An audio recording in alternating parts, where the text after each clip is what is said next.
वंदे मातरम। कर्मचारी साथियों, विशेषकर शिक्षा विभाग से जुड़े हुए कर्मचारी साथियों, आज का ये स्पेशल वीडियो शिक्षा विभाग के सभी कार्मिकों के लिए बहुत ही महत्वपूर्ण है, जिसमें एपीआर से संबंधित विभिन्न प्रकार की जो भी समस्याएं आपके सामने आ रही है, कुछ टेक्निकल प्रॉब्लम्स जो भी या आपकी क्वेरीज है, उन सभी के बारे में मैं आपको विस्तार से इस वीडियो में जानकारी देने का प्रयास करूँगा, जिसमें कार्यालय निदेशक माध्यमिक शिक्षा बीकानेर के आदेश के बारे में बताऊंगा। इसके अलावा इससे संबंधित चैनल जो व्यवस्था है एपीआर के संबंध में, विद्यालय स्तर से किस किस कार्मिक को किस को रिपोर्टिंग ऑफिसर, रिव्यूइंग और एक्सेप्टिंग अधिकारी सेलेक्ट करना है। इसके अलावा उससे संबंधित कुछ एफएक्यू है, एपीआर से संबंधित एपीआर कैसे भरे जाने उसका सामान्य प्रोसेस। इसके अलावा जो भी अन्य जो भी क्वेरीज है आपकी, जो भी फ्रिक्वेंटली आस्क्ड क्वेश्चंस है, उसके बारे में भी विस्तार से आपको बताऊंगा। और सबसे इम्पोर्टेंट बात, एपीआर की जो भी ऑफिसर्स जो लिस्ट है, यानी जो विगत शैक्षणिक सत्र जो था जुलाई से लेकर के 30 जून 2023 तक, इसके दौरान कौन कौन अधिकारी किस किस पद पर रहे, उसकी विस्तृत जानकारी पूरे राजस्थान की मैं आपको इस वीडियो में देने का प्रयास करूंगा, जिसमें किस किस कार्यालय में या कौन कौन जो भी अधिकारी थे, वो सीबीओ कौन थे या डीओ कौन थे, या जो भी अधिकारी है जिस जिले के, पूरे राजस्थान की मैं पूरी लिस्ट आपको उपलब्ध करा दूंगा। तो ये पूरी डिटेल्स आप इस वीडियो में देख पाएंगे, तो वीडियो पूरा इंपॉर्टेंट है, आप थोड़ा सा ध्यान से देखें। तो शुरुआत करते हैं। सबसे पहले जो आवेदन करने की जो प्रक्रिया है, तो इसके लिए आपको सबसे पहले अपने शाला दर्पण स्टाफ लॉगिन में जाना है। स्टाफ लॉगिन पे आपको, अगर मान लो जैसे आप स्टाफ लॉगिन पे लॉगिन करेंगे तो आपको राइट साइड में जो ऑप्शन दिखेंगे, लेफ्ट साइड में, उसमें एपीआर का जो ऑप्शन दिखेगा उस पर आपको क्लिक करना है। इससे पहले आपको यूजर आईडी और पासवर्ड और कैप्चा कोड भर करके स्टाफ लॉगिन कर लेना है। और एपीआर पे क्लिक करेंगे तो आपको एपीआर डैशबोर्ड दिखेगा। एपीआर डैशबोर्ड में आपको बेसिक इन्फॉर्मेशन सबसे पहले शो होगी, जिसमें आपका नाम होगा, एम्प्लॉय आईडी होगी, मोबाइल नंबर होगा, लिंक होगा, जन्मतिथि, पोस्ट, विषय, पिता का नाम, सेवानिवृत्ति तिथि वगैरह, ये सारी चीज़ें होगी। ये आप एक बार अच्छे तरह से कंफर्म कर लें। अगर इनमें कुछ भी मिसमैच है या कुछ प्रॉब्लम है तो आप सबसे पहले अपना प्रपत्र 10 है वो अपडेट करवाएं। इसके लिए आप अपने जो भी पीओ या सीबीओ कार्यालय से संपर्क करके उसको अनलॉक करवाएं। उसके बाद उसको अपडेट करके फिर लॉक कर लें, फिर खोलें, तभी एपीआर आपकी सही भरी जाएगी। उसके बाद में जैसे ही यहाँ जो क्लिक टू फिल या एडिट न्यू एपीआर पे आपको क्लिक करना है, उस पर पेंडिंग का ऑप्शन आएगा, फील्ड आएगा और व्यू आएगा। तो आपको सबसे पहले न्यू एपीआर पे आपको क्लिक करना है, और जैसे ही न्यू एपीआर पे क्लिक करेंगे तो आपकी कैटेगरी आपको सेलेक्ट करनी है। यहाँ 3 तरह की जो कैटेगरी दी हुई है, तृतीय श्रेणी, द्वितीय श्रेणी श्रृंखला के शैक्षिक कार्मिक, दूसरी कैटेगरी है जिसमें व्याख्याता, प्रधानाध्यापक, प्रधानाचार्य, और तीसरी है कि कार्यालय में कार्यरत शैक्षिक कर्मचारी जो भी है, आपको जो भी लागू होती है वो कैटेगरी, वो आपको एपीआर सेलेक्ट करना है, राइट क्लिक करना है उस पर। और उसकी जो डेट होगी एपीआर की, वो 1/7/2022 से लेकर के 30/6/2022 तक होगी। इस अवधि के दौरान आपके कौन कौन समीक्षक अधिकारी रहे, कौन कौन जो भी रिव्यूइंग या समीक्षक, स्वीकारकर्ता कौन होंगे, प्रतिवेदक कौन होंगे, इसकी पूरी जानकारी मैं आपको टेबल के माध्यम से या पूरी लिस्ट के माध्यम से दे दूंगा। वो लिस्ट भी आपको बता दूंगा कहाँ आपको मिलेगी। और इसके अलावा इसमें इंपॉर्टेंट बात है कि अगर आपने 15 दिन से अधिक का कोई अवकाश लिया तो उसकी एंट्री आपको करनी है, अन्यथा आपने जैसे सीएल वगैरह लिए 2-4 दिन की, तो उसकी एंट्री नहीं करनी है। और उसके बाद में आपके सामने ऑप्शन आएगा कि एपीआर प्रविष्ट की जानी है, तो उसमें विशेष रूप से ध्यान रखें कि अगर 3 माह से कम या आप उस समय अगर सेवा में नहीं थे तो एपीआर नहीं भरनी है। उसके बाद में आपका जो भी अधीनस्थ सेवा, राज्य सेवा जो भी उपयुक्त हो उसका चयन करना है। पदस्थापन आपका जो अपने आप आ जाएगा। अगर आपकी प्रपत्र 10 में डिटेल सही है तो उसमें क्लिक करके सभी को सेव करना है। सेव करने के बाद में आपको क्रिएट न्यू एपीआर पे क्लिक करना है। ये पूरा प्रोसेस मैंने आपको वीडियो बना करके अलग से बनाया हुआ है, फिर भी मैं थोड़ा सा आपको एक बार रिवीजन करवा देता हूँ। उसके बाद में जो भी जैसे वरिष्ठ अध्यापक है तो उसके लिए रिपोर्टिंग ऑफिसर संस्था प्रधान होंगे, या रिव्यूइंग ऑफिसर सीबीओ होंगे, और एक्सेप्टिंग ऑफिसर संयुक्त निदेशक होंगे। इसी तरह से तृतीय श्रेणी अध्यापक है तो उनके लिए पूरी मैं लिस्ट आपको बता दूंगा किसके लिए कौन होगा। उसके बाद में अधिकारियों का सही चयन करें। अधिकारियों को चयन करने की 2-3 ऑप्शन हैं आपके पास में। मोबाइल नंबर से कर सकते हैं, पद से कर सकते हैं, एम्प्लॉय आईडी या जो भी स्टाफ लॉगिन आईडी है उससे भी आप कर सकते हैं, तो वो डिटेल्स भी आपको मिल जाएगी। और जो भी जैसे ये सारी स्थिति आप इसमें देखेंगे, पेंडिंग एपीआर है तो भी देख सकते हैं, फील्ड है, और ये स्टेटस आप चेक कर सकते हैं। उसके बाद में ये सारी आपको भरने के बाद में रिपोर्टिंग ऑफिसर लेवल पे जो एपीआर है वो फॉरवर्ड हो जाएगी। और रिपीट जो उसके बाद में आपको जो सारी डिटेल्स, जैसे इसमें पहले एम्प्लॉय स्तर पे आपको क्या क्या करना है, तो एम्प्लॉय स्तर पे आपको जैसे click to fill new APR पे क्लिक करेंगे तो आपको नामांकन, परीक्षा परिणाम, शैक्षिक उपलब्धि, प्रशिक्षण, अगर कोई विशेष कार्य किया है, स्वास्थ्य परीक्षण वगैरह, ये सारी चीज़ें आपको भर करके सबमिट करना है। और प्रीव्यू पे क्लिक करके आप जो भी फॉर्म उसको चेक कर लें, और लॉक और फॉरवर्ड करके आपको ओटीपी के द्वारा फॉरवर्ड करना है, और वो रिपोर्टिंग ऑफिसर के पास जाएगा। रिपोर्टिंग ऑफिसर अपने स्वयं के स्टाफ लॉगिन में चेक करेंगे, तो वहाँ एपीआर डैशबोर्ड पे पेंडिंग एपीआर में जो भी कार्मिक ने भेजी है वो वहाँ शो हो जाएगी। तो ये तो थी। अब इसमें कुछ इंपॉर्टेंट बातें हैं, जैसे कुछ फ्रीक्वेंटली आस्क्ड क्वेश्चन है, ये भी है। इसके अलावा मैं डिटेल में प्रश्न है वो सारे लूँगा।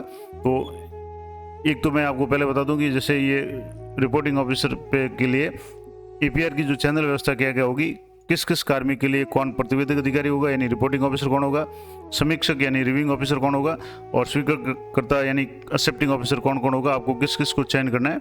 तो सबसे पहले बात करें, सीनियर सेकेंडरी स्कूल है, अगर सेकेंडरी या सीनियर सेकेंडरी स्कूल है उसमें कार्यरत कोई भी टीचर है जिसमें level 1 level 2 PT grade 3, librarian grade 3, junior assistant lab technician वगैरह जो भी 3rd ग्रेड है, उनके लिए जो प्रतिवेदक अधिकारी है वो संस्था प्रधान यानी जो उसके स्कूल के संस्था प्रधान प्रिंसिपल होंगे वो होंगे। समीक्षक अधिकारी उनके लिए मुख्य ब्लॉक शिक्षा अधिकारी यानी सीबी होंगे, और एक्सेप्टिंग ऑफिसर उनके लिए जिला शिक्षा अधिकारी मुख्यालय माध्यमिक होंगे। माध्यमिक शिक्षा के जो भी कार्मिक उनके लिए बात कर रहा हूँ। इसी तरह से गवर्नमेंट अपर प्राइमरी स्कूल है, उसमें जो भी 3rd ग्रेड टीचर लगे हुए हैं, प्रबोधक लेवल 1 2 के जो भी लगे हुए हैं, उनके लिए सबसे पहले रिपोर्टिंग ऑफिसर पीओ होंगे। उसके बाद में जैसे यहाँ जाएंगे तो रिव्यूइंग ऑफिसर है, इसमें सीबी होंगे, और यहाँ एक्सेप्टिंग ऑफिसर स्वीकारकर्ता अधिकारी ग्रुप में डीओ एलिमेंट्री आ जाएंगे, यानी जहाँ सेकेंडरी सेटअप में डीओ मुख्यालय जो सेकेंडरी होगा, यहाँ डीओ है वो एलिमेंट्री होंगे, प्रारंभिक शिक्षा अधिकारी होंगे वो होंगे। उसके बाद में अपर प्राइमरी स्कूल है, उसमें अगर पीटीए 3rd ग्रेड है तो उनके लिए भी पीओ होंगे, फिर सीबीओ, और उसके बाद में जिला शिक्षा अधिकारी माध्यमिक मुख्यालय होंगे। उसके बाद में गवर्नमेंट अपर प्राइमरी स्कूल है, उसमें अगर ये अपर प्राइमरी की बात है, टीचर लेवल 3rd है, लेवल 1 2 है, और शहरी क्षेत्र के अगर कोई है तो ग्रामीण क्षेत्र की बात अलग है, शहरी क्षेत्र की बात अलग है। शहरी क्षेत्र में कोई है तो उनके लिए सबसे पहले जो आपको सेलेक्ट करना है उसको अतिरिक्त मुख्य ब्लॉक शिक्षा अधिकारी यानी एसीबीओ फर्स्ट को आपको सेलेक्ट करना है शहरी क्षेत्रों के लिए, और उसके बाद में मुख्य ब्लॉक शिक्षा अधिकारी सीबीओ को सिलेक्ट करना है। उसके बाद में जिला शिक्षा अधिकारी मुख्यालय प्रारंभिक को सिलेक्ट करना है। उसी तरह से गवर्नमेंट अपर प्राइमरी स्कूल में पीटी जो 3rd ग्रेड है शहरी क्षेत्र के, उनके लिए सबसे पहले आपको जो प्रतिवेदक अधिकारी रिपोर्टिंग ऑफिसर उसमें आपको एसीबीओ फर्स्ट सेलेक्ट करना है, फिर सीबीओ सेलेक्ट करना है। उसके बाद में जिला शिक्षा अधिकारी मुख्यालय माध्यमिक सेलेक्ट करना है। इसके बाद में government upper primary school senior secondary जो वरिष्ठ अध्यापक है ग्रामीण क्षेत्र के, उनके लिए जैसे वरिष्ठ अध्यापकों की बात की जाए तो पीओ जो होंगे सबसे पहले प्रतिवेदक रिपोर्टिंग ऑफिसर होंगे। उसके बाद में जो समीक्षा अधिकारी होंगे वो मुख्य ब्लॉक शिक्षा सीबीओ होंगे, और उसके बाद में एक्सेप्टिंग ऑफिसर है वो जॉइंट डायरेक्टर ने संभाग लेवल के जो भी जॉइंट डायरेक्टर संयुक्त निदेशक होंगे वो होंगे। इस तरह से अपर प्राइमरी स्कूल सीनियर जो भी शहरी क्षेत्र के हैं उनके लिए सबसे पहले जो अधिकारी प्रतिवेदक है रिपोर्टिंग ऑफिसर है वो एसीबीओ फर्स्ट होंगे।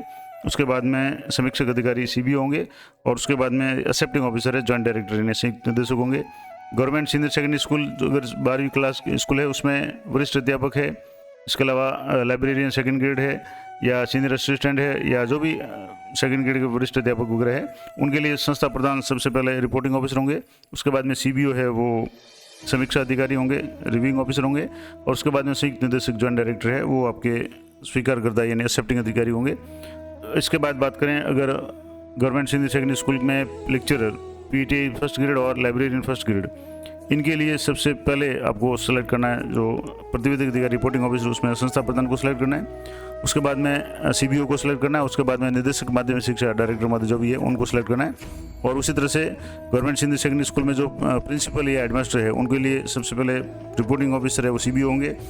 समीक्षा अधिकारी जो भी है वो मुख्य ब्लॉक शिक्षा अधिकारी, मुख्य जिला शिक्षा अधिकारी होंगे, और उसके बाद में एक्सेप्टिंग ऑफिसर है वो निदेशक माध्यमिक शिक्षा यानी डायरेक्टर बीकानेर होंगे। तो ये इंपॉर्टेंट बात थी। अब इसमें 1-2 पॉइंट और दिए वो भी मैं आपको बता दूं कि जिन माध्यमिक उच्च माध्यमिक विद्यालय में प्रधानाध्यापक, प्रधानाचार्य व व्याख्याता का पद रिक्त है, ऐसे विद्यालय में रिपोर्टिंग ऑफिसर का कार्य उस विद्यालय में का जो आरण विवरण अधिकारी जिसके पास होगा, यानी जिसके पास 03 या डीडीओ पावर होंगे वो उसके लिए प्रतिवेदक या रिपोर्टिंग ऑफिसर होंगे। उच्च माध्यमिक विद्यालय में प्रधानाचार्य का पद रिक्त है और कार्यवाहक ग्रुप में यदि व्याख्याता प्रधानाचार्य का निर्वहन कर रहा है तो उसका जो रिपोर्टिंग ऑफिसर है वो सीबी होगा। अन्य जो भी कार्मिक है उनके वो जो भी डीडीओ को सिलेक्ट करेंगे, लेकिन जो खुद व्याख्याता होंगे वो सीबीओ को रिपोर्टिंग ऑफिसर सेलेक्ट करेंगे। और इसके अलावा जैसे इसमें कुछ do you want to choose DIR या ADR जो भी इस तरह के जो ऑप्शन है तो वो सामान्य शिक्षकों के लिए नहीं है। तो ये तो कुछ इंपॉर्टेंट बात हो गई। इसके बाद में APR चैनल, इसमें डेट्स में आपको एक बार बता दूं कि जो भी शिक्षक है विद्यालय में कार्यरत शिक्षक वर्ग के सभी जो लोक सेवक है जिसमें व्याख्याता से लेकर के वरिष्ठ अध्यापक से लेकर के जो भी कार्मिक है उनके लिए 1 जुलाई से 31 जुलाई तक APR भरने की अंतिम तिथि है। तो ये इम्पोर्टेंट है। इसके बाद में जो इसके संबंध में कुछ फ्रिक्वेंटली आस्क्ड क्वेश्चंस थे वो मैं आपको एक बार बता दूं। उसके बाद मैं आपको ऑफिसर्स की जो पूरी लिस्ट है वो भी मैं आपको बता दूंगा। तो इसमें कुछ इंपॉर्टेंट प्रश्न है वो मैं आपको बता रहा हूँ। थोड़ा सा वीडियो लंबा होगा लेकिन आपकी पूरी सारे जितने भी संदेह है वो सारे दूर हो जाएंगे। तो जैसे पहला प्रश्न है कि मैंने 1/2/2021 को द्वितीय श्रेणी से पदोन्नत होकर किसी अन्य विद्यालय में कारण किया है, तो व्याख्याता पद पर कार्य ग्रहण किया, तो मेरी रिपोर्टिंग और जो एक्सेप्टिंग ऑफिसर है वो अलग अलग होंगे या क्या होंगे। तो इस संबंध में दोनों अवधि में रिपोर्टिंग अधिकारी संबंधित विद्यालय के जो भी प्रधानाध्यापक या प्रधानाचार्य वो होंगे, लेकिन शर्त ये है कि 90 दिन का से अधिक का आपने उस समय उनके अधीन में कार्य किया हो, उनका सुपरविजन हो, और इसके अनुरूप समीक्षक अधिकारी होंगे जिनके अधीन आपने 90 दिन से अधिक की सेवा की, नहीं 3 माह से अधिक की सेवा की है। ये जो परिपत्र था 23/11/2020 उसके संदर्भ में है। इस तरह से एक और इम्पोर्टेंट बात है कि मैं 1 जून 2021 से द्वितीय श्रेणी कार्मिक के रूप में कार्यरत हूँ और वर्ष पर मैंने प्रधानाचार्य का दिन कार्य किया है। EPR चैनल के अनुसार मेरे समीक्षक अधिकारी CBO सर है, यानी जो द्वितीय श्रेणी है उसके लिए समीक्षक यानी रिव्यूइंग ऑफिसर है वो CBO है। लेकिन CBO के बारे में यहाँ अलग अलग है कि CBO ने वहाँ उस कार्यकाल के दौरान 3 CBO रहे। मान लो जैसे इसमें उदाहरण दिया हुआ है कि जैसे मेरे ब्लॉक में 3 CBO अलग अलग कार्य में थे। जैसे XYZ थे तो 1 जुलाई से लेकर के 31 दिसंबर तक थे। उसके बाद में जैसे ये दूसरे जो ये XYZ थे, दूसरे PQR है वो 1 जनवरी 2022 से लेकर के 20 जून 2022 तक थे, और उसके बाद में उनका स्थानांतरण हो गया। और तीसरे जो थे XYZ है वो 21 जून से आज दिनांक तक है। तो इसके लिए 21-22 के लिए कौन होगा, तो ये आपके 22-23 का भी हो जाएगा। उसके लिए जो द्वितीय है PQR वाले जो 1 जुलाई से लेकर के जो PQR वाले जो 1 जनवरी से 22 से लेकर के 20 जून तक है वो आपके होंगे, क्योंकि उसमें दौरान आपने 3 महीने का से अधिक का भी कार्यकाल उनके अंडर में काम किया सुपरविजन में।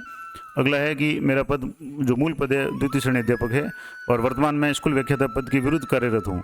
तो मुझे APR किस पद के अनुसार भरी जानी है, तो जो मूल पद है आपको APR मूल पद यानी मूल पद इसमें व्याख्याता को नहीं होकर के आपका जो मूल पद है वो द्वितीय श्रेणी का है। व्याख्याता के रूप में तो आप सिर्फ पद विरुद्ध कार्य कर रहे हैं, तो आपको मूल पद के अनुसार ही रिपोर्टिंग, रिव्यूइंग और एक्सेप्टिंग ऑफिसर यानी जो सेकंड ग्रेड के लिए होंगे उन्हीं को आपको सेलेक्ट करना है। दूसरा है कि अगर आधार बेस OTP द्वारा ई-साइन फेल हो रहा है तो उसके कारण हो सकते हैं।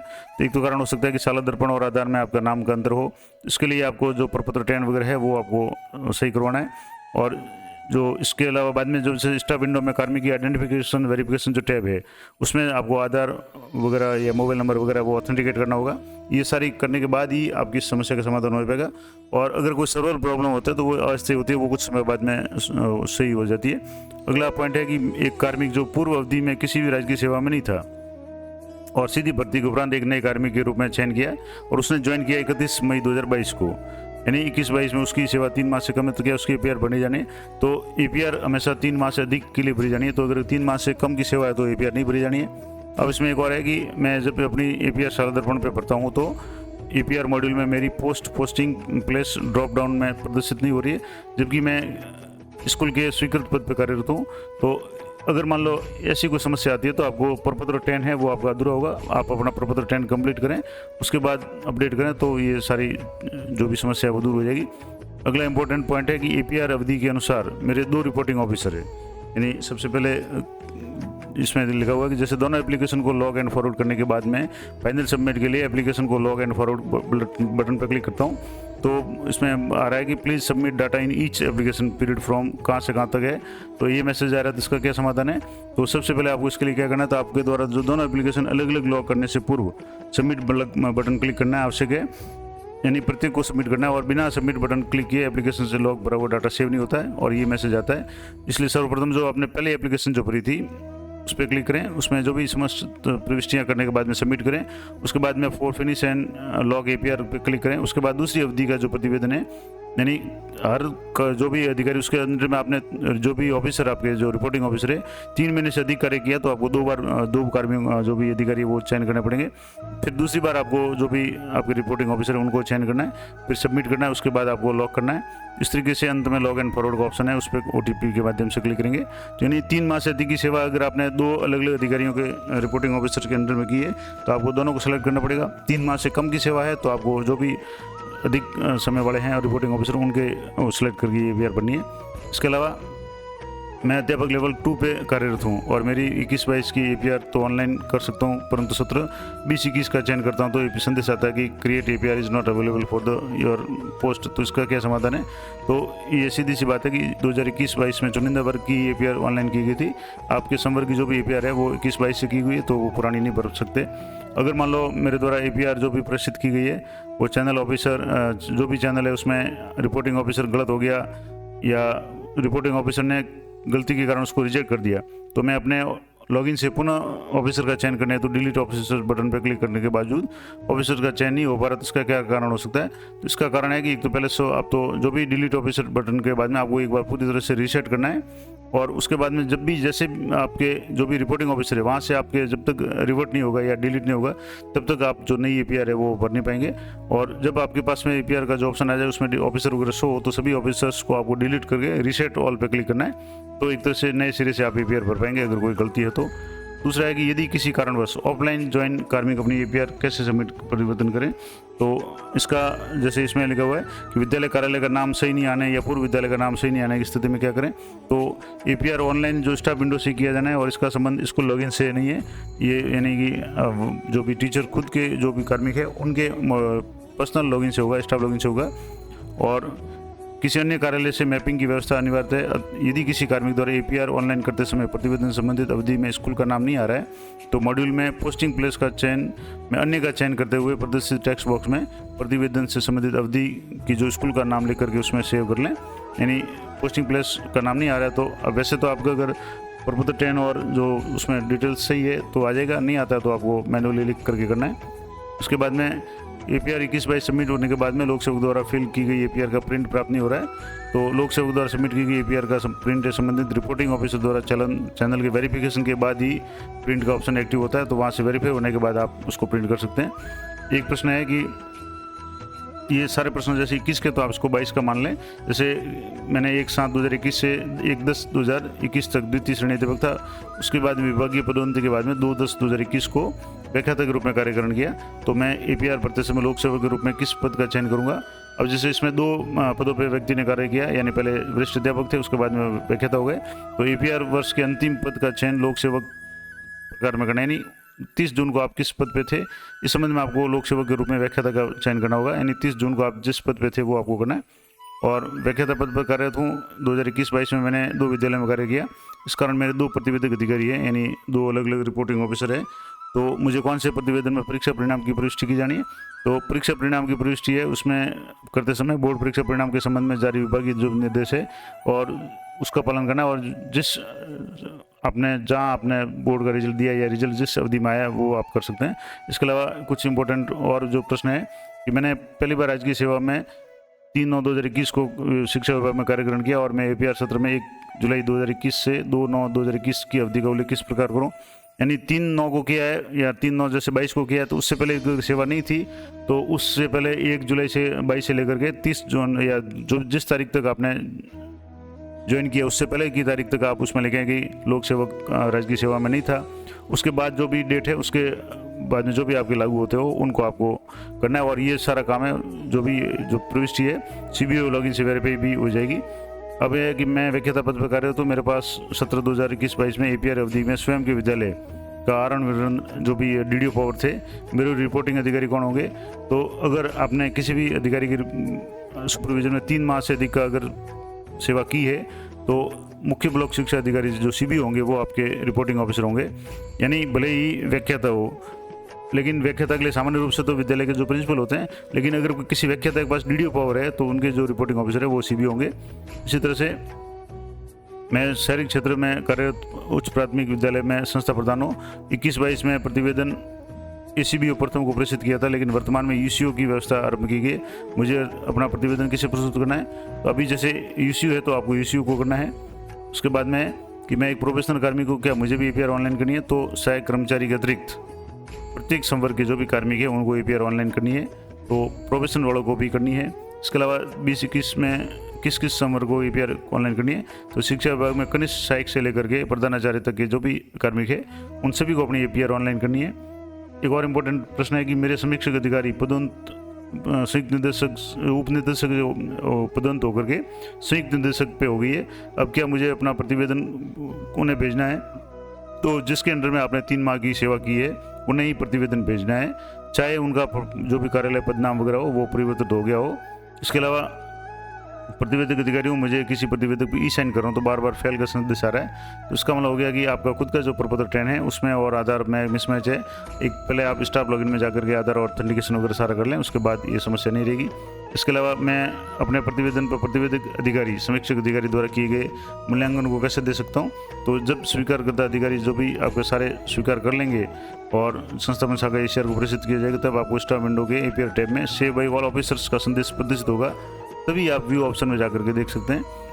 दूसरा है कि मैंने 2 सितंबर को अपनी एपीआर फाइनल सबमिट कर दी थी, तथा मेरे प्रतिवेदक द्वारा मेरा प्रतिवेदन 30 सितंबर से पूर्व समीक्षक अधिकारी को प्रेषित कर दिया गया। समीक्षक अधिकारी मेरे प्रतिवेदन पर बिना कार्रवाई किए 30 सितंबर को सेवानिवृत्त हो गए। क्या मुझे एपीआर नई सिरे से बननी है या चेंज ऑफिसर टैब में द्वारा नए ऑफिसर का चयन करना है, तो इसके लिए एक नई वो जो भी उस समय जो अधिकारी थे वही होंगे। मेरे रिपोर्टिंग और रिव्यूइंग अधिकारी सेवानिवृत्त हो चुके हैं, मैं अपने रिपोर्टिंग या रिव्यूइंग अधिकारी में किसका चयन करूं, ये काफ़ी इंपॉर्टेंट सवाल है और कई लोग इसमें पूछ रहे हैं। तो परिपत्र जो 23/11/2020 का है उसके निर्देशों की पालना करते हुए आप सेवानिवृत्ति का पहले ऑप्शन सेलेक्ट करना है। ये कई लोगों की समस्या आ रही है कि जो कार्मिक जो ये अधिकारी थे उस समय सेवा में थे लेकिन अब सेवानिवृत्त हो चुके हैं, तो सबसे पहले तो आपको सेवानिवृत्ति ऑफिसर में जाकर के उस अधिकारी को सिलेक्ट करना है जो आपके उस समय के जो रिपोर्टिंग या रिव्यूइंग ऑफिसर थे। उसमें आपका जो भी पद है टेक्स्ट बॉक्स में लिख करके सेव करें। उसके बाद में पुष्टि के सत्यापन हेतु सेवानिवृत्त होने वाले अधिकारी के स्थान पर अब उसके बाद में वापस आपको सर्च ऑप्शन में जाकर के वर्तमान में जो कार्यरत अधिकारी है उसको आपको चयन करना है। तो ये इंपॉर्टेंट जो था, कई लोगों की इस तरह की समस्या आ रही है जो रिपोर्टिंग या रिव्यूइंग ऑफिसर सेवानिवृत्त हो चुके हैं। तो सबसे पहले तो आपको सेवानिवृत्त वाला कॉलम फीड करना है, उसके बाद में आपके जो भी वर्तमान अधिकारी उनको चयन करना है। इसके अलावा क्या प्रतिवेदन और या समीक्षा अवधि में धारित पद और वर्तमान पद में अंतर है, विकल्प प्रयोग रिपोर्टिंग या रिव्यूइंग ऑफिसर को किस प्रकार किया जाना है। यानी इसमें जैसे एक इसमें उदाहरण से आपको इसमें डिटेल में दिया हुआ है कि जैसे मान लो वर्तमान में निदेशक पद पर कार्यरत अधिकारी द्वारा प्रतिवेदन के समय सीडीओ के पद पे अनुसार समीक्षा की है, तो प्रतिवेदन को प्रेषित करते समय सीडीओ पद का चयन करते हुए अग्रसित करें। और व्याख्याता जिनके पास उच्च माध्यमिक विद्यालय का आवरण वितरण का दायित्व है यानी डीडीओ पावर है, संबंधित विद्यालय के पीओ क्षेत्र के कार्मिकों के एपीआर रिव्यूइंग ऑफिसर्स को जो भी है उसको प्रेषित करते समय धारित पद में अन्य का विकल्प कर पीओ के रूप में सेव करना है। यानी खुद का पद जैसे व्याख्याता है लेकिन जो भी रिव्यूइंग ऑफिसर के रूप में पीओ का सेलेक्ट करके फिर आपको प्रतिवेदन को आगे फॉरवर्ड करना है। तो ये कुछ इंपॉर्टेंट बात थी। इसके अलावा जैसे मेरे विद्यालय में प्रधानाचार्य का पद रिक्त है, प्रधानाचार्य का दायित्व किसी व्याख्याता के पास है लेकिन उनके पास 03 पावर नहीं है, इस संबंध में या इस परिस्थिति में मेरे रिपोर्टिंग अधिकारी कौन होंगे, तो विद्यालय के अन्य कार्मिकों के साथ साथ आपके भी रिपोर्टिंग ऑफिसर वही होंगे जिसके पास आपके विद्यालय का 03 पावर है। तो सबसे इंपॉर्टेंट बात है कि जो आपके आवरण वितरण अधिकारी है वो आपके रिपोर्टिंग ऑफिसर होंगे। और आज के उच्च माध्यमिक या माध्यमिक विद्यालय में द्वितीय श्रेणी अध्यापक के पास प्रधानाचार्य का चार्ज है, क्या उन्हें रिपोर्टिंग ऑफिसर के रूप में चयन कर सकते हैं, तो नहीं कर सकते। यानी रिपोर्टिंग ऑफिसर के लिए व्याख्याता या जो डीडीओ पावर है वो होना चाहिए। प्रधानाध्यापक का चार्ज होने से मात्र से वो जो भी रिपोर्टिंग ऑफिसर है वो नहीं सिलेक्ट कर सकते। अगला प्रश्न है, मैं रिपोर्टिंग अधिकारी हूँ और मैं साला दर्पण लॉगिन से लोक सेवक से प्राप्त एपीआर कैसे फॉरवर्ड करूँगा। तो जब भी कोई भी रिपोर्टिंग ऑफिसर है उनके उसमें जो भी स्टाफ लॉगिन है उसमें पेंडिंग एपीआर में शो हो जाएगी जिसने भी कार्मिक ने एपीआर भेजी है, और उसके बाद में उसको टिप्पणी अंकित करके सबमिट करके ई साइन करके उसको समीक्षा को फॉरवर्ड कर देना है। प्रविष्टि मॉड्यूल में प्रविष्टियाँ कौन कौन से फॉन्ट में की जानी है, तो ये तो आप प्रविष्टियाँ इंग्लिश में कर सकते हैं या मंगल यूनिकोड उस फॉर्मेट में आपको हिंदी में कर सकते हैं। अगला प्रश्न है कि मैं अपने समीक्षक अधिकारी के रूप में सीडीओ का चयन करना चाहता हूं जिनके पास जिला शिक्षा अधिकारी प्रारंभिक मुख्यालय का भी प्रभार है। सीडीओ के रूप में सर्च करते समय उनका नाम नहीं आ रहा है, तो इसका कारण ये है कि जिस कार्मिक का अगर सीडीओ के जो भी चार्ज है वो जैसे सीडीओ का चयन करना है लेकिन वो मूल रूप से जिला शिक्षा अधिकारी है, तो आपको उनका जो मूल पद स्थापित जो है उसके अनुसार नाम प्रदर्शित होगा, तो आपको जिला शिक्षा अधिकारी मुख्यालय सर्च करके रूप में आपको करना है। और इसके लिए ये अगर पद से आप नहीं आ रहा है तो आप जो भी कार्मिक है उनका मोबाइल नंबर से या स्टाफ लॉगिन जो या स्टाफ आईडी वगैरह है उससे कर सकते हैं, उसकी लिस्ट भी आपको बता दूंगा। इस तरह से मैं अपनी एपीआर स्टेटस कैसे देख सकता हूँ, तो ये मैंने पहले बता दिया कि एपीआर जो स्टाफ लॉगिन में एपीआर में जाकर के आप वहाँ देख सकते हैं कि एपीआर किस लेवल पे है, पेंडिंग है, एक्सेप्टिंग ऑफिसर पे है या रिव्यूइंग ऑफिसर पे है या रिपोर्टिंग ऑफिसर किस लेवल पे है। अगला प्रश्न है कि मैं रिपोर्टिंग अधिकारी हूँ, लोक सेवक द्वारा प्रेषित APR में मैं अपने लॉगिन पे किस टैब में दे सकता हूँ। तो जो भी APR होगी वो आपके जो भी खुद के स्टाफ लॉगिन में APR request for APR assessment जो आएगा उसमें आपके शो हो जाएगी। अगला है कि मैं संस्था प्रधान के रूप में साल के समग्र रिजल्ट का विवरण कैसे पढ़ सकता हूँ। तो इसमें आप रिजल्ट वाले कॉलम में कक्षा 5वीं 8वीं 10वीं का जो परिणाम है ऑल चयन करके, और 12वीं का जो परिणाम है वो आपकी जो पहले स्ट्रीम चयन करनी है कि कला विज्ञान वगैरह जो भी है, उसके बाद में आपको पढ़ना है। अगला प्रश्न है कि मेरी रिपोर्टिंग और रिव्यूइंग अधिकारी सर्च करने पर नहीं प्रदर्शित हो रहे तो क्या कारण हो सकता है। तो एक कारण तो सबसे महत्वपूर्ण जो कारण या वो खास कारण हो सकता है वो हो सकता है कि जो संबंधित अधिकारी है उसकी साला दर्पण विंडो में रजिस्ट्रेशन या साला दर्पण पोर्टल पे वेरिफिकेशन अगर नहीं हुआ होगा तो उनका नाम प्रदर्शित नहीं होगा, तो वो अपना जो भी रजिस्ट्रेशन वगैरह करेंगे तो नाम प्रदर्शित हो जाएगा। तो ये कुछ इंपॉर्टेंट फ्रिक्वेंटली आस्क्ड क्वेश्चंस थे APR के संबंध में। अब मैं आपको बता दूं कि APR की जो चैनल लिस्ट है कि आपको कौन कौन अधिकारी किस किस होंगे, तो इसमें आपको मैं थोड़ा सा डिस्ट्रिक्ट वाइज ये पूरी PDF आपको टेलीग्राम चैनल पर उपलब्ध करा दूंगा, जहाँ आपके जो मंडल वाइज है, जैसे अजमेर मंडल की जो प्रश्न संख्या 2 से 7 तक जितने भी अजमेर मंडल के ब्लॉक है या CBO कार्यालय है उनसे लेकर के DO CDO जो भी अधिकारी थे उन सभी की डिटेल्स आपको मिल जाएगी। इस तरह से भरतपुर, बीकानेर, चूरू, जयपुर, जोधपुर, कोटा, पाली और उदयपुर जितने भी जो भी अधिकारी है उन सभी के जो मंडलवार है आपको पूरी सूचना इसमें मिल जाएगी। अब जैसे मैं आपको एक उदाहरण के लिए बता दूँ, जैसे ये जो पहला जो इसमें जो दिया हुआ है, ये जैसे अजमेर की लिस्ट दी हुई है, इस अजमेर लिस्ट में आपके यहाँ जिसमें कार्यालय का नाम दिया हुआ है, अधिकारी का नाम दिया हुआ है, जैसे कार्यालय संभाग संयुक्त निदेशक उस समय कौन थे, संयुक्त निदेशक कौन थे, जिला शिक्षा अधिकारी कौन थे, मुख्य जिला शिक्षा अधिकारी कौन थे, और इस तरीके से उनका अतिरिक्त चार्ज क्या था या किस अवधि में थे, उनके मोबाइल नंबर क्या है और उनकी स्टाफ NIC ID क्या है, अब वर्तमान स्थिति क्या है, कार्यरत है या सेवानिवृत्त है। तो मैंने पहले बताया था कि सेवानिवृत्त है तो पहले आपको सेवानिवृत्त करके सबमिट करके फिर वर्तमान को सेलेक्ट करना है। तो ये इस तरीके से पूरे आपको, जैसे ये भीलवाड़ा की लिस्ट है, अजमेर की, जितने भी आपके पूरे राजस्थान की CBO की जो भी लिस्ट है, जैसे ये टोंक की है, इसके बाद में जैसे ये भरतपुर संभाग की लिस्ट है, इसमें जैसे यहाँ देखेंगे तो आप अधिकारी का नाम, जैसे ये कार्यालय संयुक्त निदेशक में कौन कौन अधिकारी किस किस कार्यकाल तक रहे, आपको जो भी अवधि है 3 महीने से अधिक है उसके अनुसार उनको चयन करना है। इनकी स्टाफ ID, मोबाइल नंबर और NIC ID वगैरह अगर है तो, नहीं तो मोबाइल नंबर से आप सर्च कर सकते हैं। इसके बाद में जैसे यहाँ ये जो भी समग्र शिक्षा अधिकारी कौन कौन रहे उसका है, उसके बाद में जिला शिक्षा अधिकारी मुख्यालय कौन रहे इसके बारे में है, फिर ब्लॉक जो भी अधिकारी है, अतिरिक्त परियोजना समन्वयक है, उसके बाद में जैसे मुख्य ब्लॉक शिक्षा अधिकारी रूपवास में कौन कौन रहे, इसके अलावा नदबई में CBO कौन कौन रहे, जिस किसके कार्यकाल कितने कितने रहा, उसके मोबाइल नंबर और NIC ID ये सारी दी हुई है। तो ये पूरी जो लिस्ट है पूरे राजस्थान की लिस्ट है, जिसमें आप देखेंगे यहाँ तो ये 95 पेज की लिस्ट है। पूरी लिस्ट मैं आपको टेलीग्राम चैनल पर उपलब्ध करा दूंगा, तो वहाँ से आप ये लिस्ट चेक करें और अपने जो भी अधिकारी है उनको आप सेलेक्ट कर सकते हैं। जैसे ये चूरू की बात करें तो यहाँ संयुक्त निदेशक कौन थे, जिला शिक्षा अधिकारी के मुख्यालय जो कौन थे, प्रारंभिक कौन थे, एलिमेंट्री या सेकेंडरी जो भी थे, CBO कौन थे, किस किस ब्लॉक के CBO कौन कौन किस किस कार्यकाल तक रहे, ACBO प्रथम सेकंड जो भी थे वो भी कौन थे, ये सारी डिटेल्स यहाँ आपको मिल जाएगी। तो ये पूरी PDF मैं आपको यहाँ दे दूँगा टेलीग्राम चैनल पे। तो ये पूरी जानकारी थी APR के संबंध में। आशा करता हूँ ये जानकारी आपके लिए उपयोगी रहेगी और APR के संबंध में जितने भी आपकी क्वेरीज थी सभी का समाधान इस वीडियो के माध्यम से हो जाएगा। फिर भी अगर आपकी कोई क्वेरी है तो आप ज़रूर कमेंट कर सकते हैं, मैं यथासंभव उत्तर देने का प्रयास करूँगा। तो मिलते हैं नेक्स्ट वीडियो में, तब तक जय हिंद, जय भारत।